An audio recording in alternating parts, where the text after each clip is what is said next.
महायुतीला भरघोस असं यश मिळालेलं आहे, एकूणच काय सांगाल? नाही, हे सगळ्या आमच्या नेतृत्वाचं, देवेंद्रजी आणि बाकी सगळ्यांच्या कष्टाचा परिणाम आहे.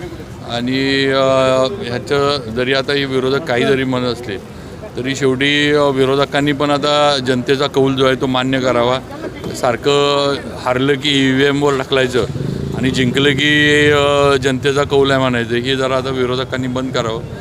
आणि त्यांनी पण जरा आपण कुठं चुकलो काय आपण आत्मपरीक्षण करावं त्यांनी. महायुतीच्या सरकारमध्ये संभाव्य मंत्री म्हणून तुमचंही नाव चर्चेत येतं, एकूणच काय? नाही, असा काही विषय नाही. अजून तर आमचे नेते ज्यावेळेला आम्हाला सगळ्यांना बोलवतील अजून वरिष्ठ पद म्हणजे मुख्यमंत्री पदाचे वगैरे ह्याचे निर्णय व्हायचे, त्याच्यानंतर पुढचं हे असं.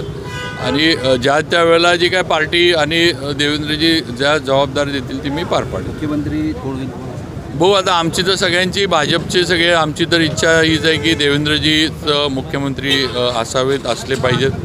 पण शेवटी आता आपण जसं म्हटलं की 3 पक्षांचं हे आहे, त्यामुळं तिन्ही पक्षाचे बसून तुमचं केंद्रातले पण आमचे नेतृत्व जे आहेत, पंतप्रधान असतील, अमित भाई शाह असतील, हे बसून काय असतील त्याच्यावर योग्य निर्णय करतील.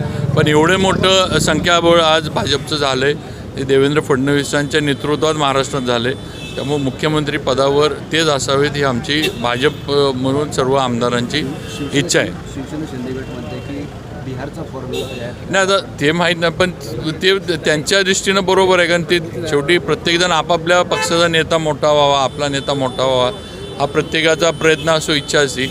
व त्यांच्या म्हणणं ते बरोबर आहे. पण आता ह्याच्यावर काय असेल ते योग्य निर्णय होईल.